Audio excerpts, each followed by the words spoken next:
guys, how you doing? This is Manga, etc. and I'm here today to bring you the review for One Piece episode 803. So, first thing I want to talk about is Nami vs. Cracker, and like I was saying last review, there was a gap, and we're still in the gap, I think, yeah, pretty much still in the gap, where some stuff, some stuff happened, but it was skipped over in the manga, so it's really nice to see this stuff, even though I guess it's going to be considered filler, but it's still really nice to see it. And within this episode, what I'm referring to is the Nami vs Cracker stuff. It was nice to see, and it was really nice to see simply because you get the feels for how much Nami's crew means to her, in particular Sanji, for this episode, because she is willing. She has seen a strong opponent within Cracker. She knows that, oh my gosh, Luffy has had trouble to defeating this guy. So for me to go into this fight,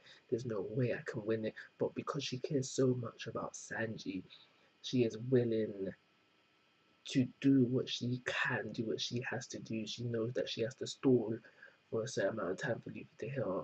And because Sanji means so much to her, because her crew means so much to her, she's willing to go into this. So we see her do that. We see her stalling for time, using whatever attack she can whip out, just trying to stall Cracker for as long as she can. And like I said, it just really shows how much Sanji means to her.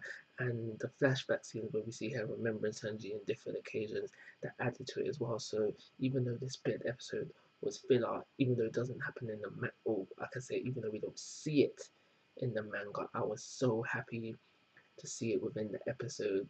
So I just really enjoyed it. So yeah, just to leave it at that. By the end of it, we see Luffy. He's good to go again. He hops in gear to manage to hit Cracker away. Now that kind of got to me because is Cracker really that weak without his armor that Luffy can hit him and hit him and send him flying with gear 2 attacks? So that's a bit shaky, but I didn't remember this feel last year. So that was probably the best bit of the episode for me. That was the bit I enjoyed the most, but the rest of the episode was spent on Sanji's backstory. So we get the little wrapping up of when Sanji kicked his brother, and they say, "Yo, don't remember we've got Red Zeph, so you got to listen to us." So he doesn't attack again. But the rest of the episode is on flashback. The most important thing, or there's a couple of things about this flashback, is that we find out that the Vinsmoke siblings, they've been modified in some shape or form. Ectoskeletons, I do believe, was mentioned, and we find out that Sanji is the failure.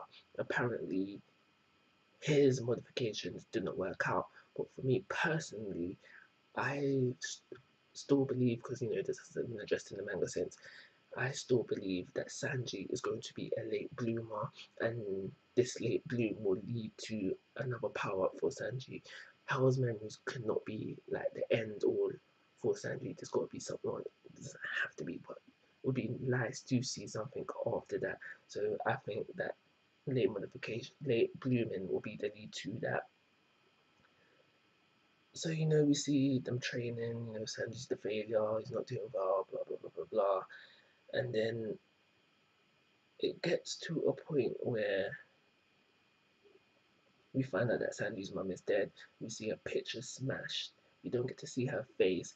But what I did notice is that Sanji's mum and Sanji both have their same hair color. So I'm starting to think that maybe the reason why Niji, HG, Yonji, all of them have different colored hairs is because of this modification, and the modification led to the change in hair color, which is a damn shame, because when I was reading this in the manga, I thought Reiji would have blonde hair, and when I saw pink hair, the white feeling would just dropped a bit. So yeah, but that could be a reason for that.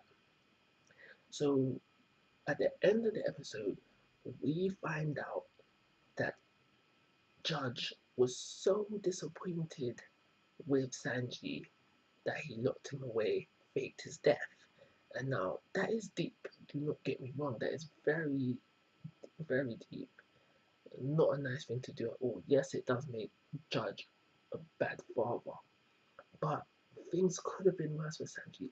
He could have just turned around and said, Judge could have just turned around and said, you know what, you're a failure, you're not what I wanted you to be, I'm gonna just straight up kill you.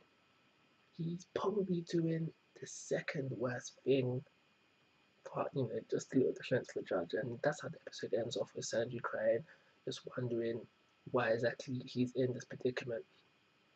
And only like a select few know that Sanji is actually still alive, and that's not including his siblings. We do find out that Reiju, she bullies Sanji when the others are around, but behind closed doors, Reiji really does like Sanji. So I'm asking the question that I'm asking for you, as long as your other thoughts and opinions, is that do you think Reiji is a bad sister or a good sister at this present moment in time? So that's everything I've got to say about the episode. As for rating, I'm gonna give it a 4 because it was like a solid episode with solid stuff happening, and the filler within the episode was good. So 4-star rating. Like always, guys, I'm asking for your thoughts and opinions. If you haven't already, please subscribe to my YouTube channel. Most importantly, take care. Have a nice day.